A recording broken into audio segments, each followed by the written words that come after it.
첫 번째 입주를 하게 되는 것은 2028년도가 되지 않을까 그렇게 생각합니다. 제가 그때까지 살아있을런지 모르겠지만. 안녕하세요. 오늘 드디어 뜨거운 소식이 나왔습니다. 자, 광명 시흥, 그리고 이제 부산 대저, 그리고 광주 산정 나왔죠? 예.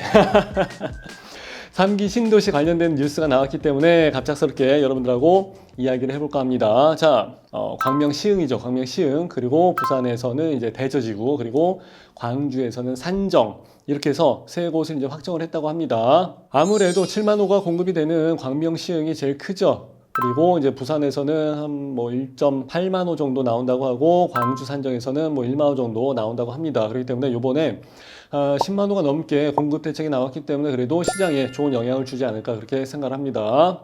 자, 3기 신도시에서 원래 발표가 된 곳이 있었죠. 남양주 왕수, 그리고 하남 교산, 그리고 뭐 고양 창릉, 부천 대장, 그리고 인천 계양 해서 여러 군데가 있었는데, 요번에 광명 시흥이 추가가 되면서 총 서울 근교의 수도권에서는 6개 지역이 확정이 됐습니다.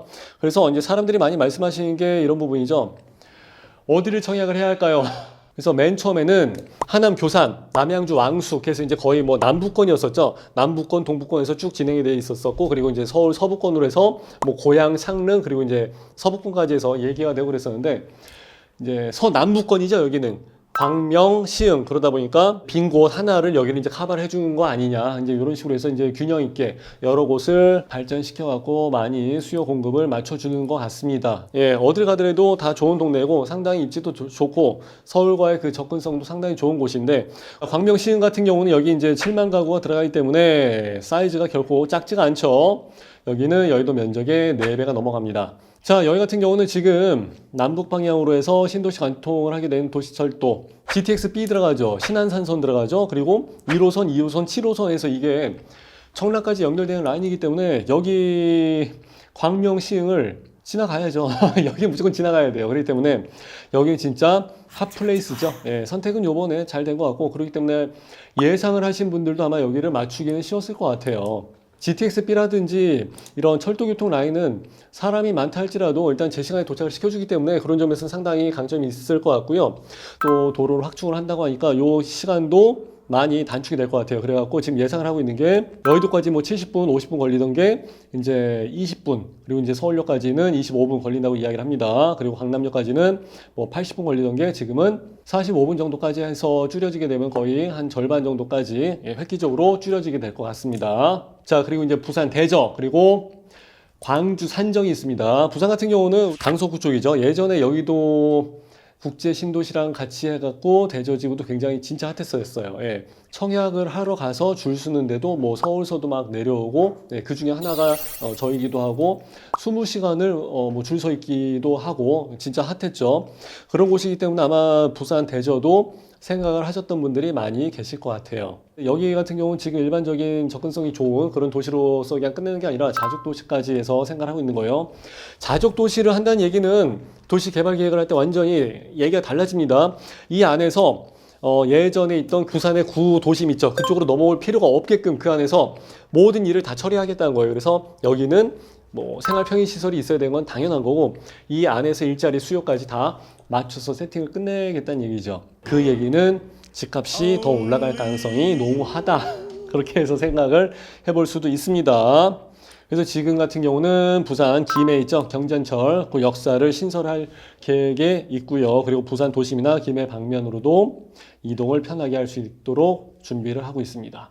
이제 광주 산정 같은 경우는 그 광산구 산정동, 장수동 이쪽 일대에 지정이 된 거거든요. 1만 3천 호의 주택이 공급이 됩니다. 그러니까 광주에서도 1만 3천 호다 그러면 사실 굉장히 큰 거예요. 결코 적은 게 아닙니다.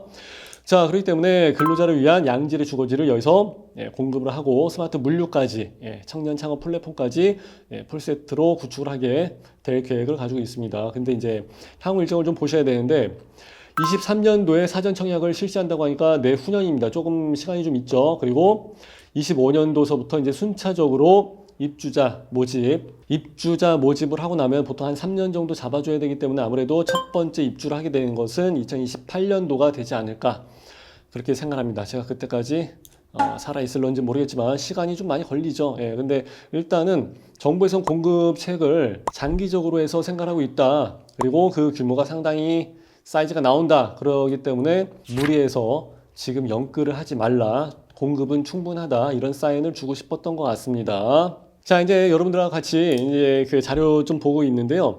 사실 10만 호에 대한 규모는 그렇게 큰 거는 아니에요. 그리고 이게 시작이 되는 게 이제 내일 모레서부터 이제 바로 실현이 되는 게 아니라 내후년에 사전 청약을 받고 사전 청약 그리고 난 다음에 25년도에 받는 거예요. 본 청약이. 그래서 제가 아까 멀었습니다. 내가 그때까지 살 수 있을까라고 해서 이제 말씀드렸던 이유가 그거고 입주를 하게 되면 또 거기서부터 또 3년이 또 지나가야 돼요. 그러면은 2028년도 제일 빨라봤자 멀었죠. 솔직히 이제 까놓고 따져서 보게 되면은 순차적으로 들어갑니다. 순차적으로 해서 하나 하고 끝내고 하나 하고 이제 이런 식으로 들어가기 때문에 첫 방에 들어가는 게 2028년도 그때가 입주고 나머지는 멀었습니다.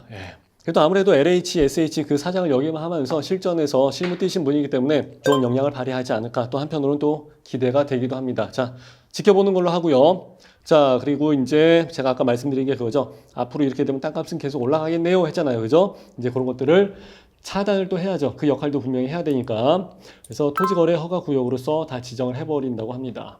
그래서 요번에 부동산 거래 분석원을 만든 것도 사실 거의 같은 맥락이에요. 투기 수요에 대한 방지를 하기 위함이기 때문에 옛날 같지 않고 뭐 딱지를 사고 팔고 하고서 뭐 이렇게까지는 쉽지는 않을 것 같습니다.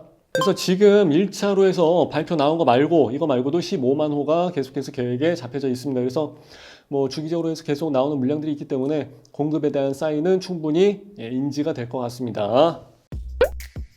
자, 이렇게 해서 요번에 오늘 나온 시흥 3기 신도시 관련된 계획을 여러분들하고 같이 봤습니다. 자, 도움이 좀 많이 됐으면 좋겠습니다. 자, 구독, 좋아요, 알람, 댓글까지 총 요구하는 것도 많은 총 4종 세트 잘 부탁드리고요. 저는 다음에 다시 인사드리겠습니다. 감사합니다.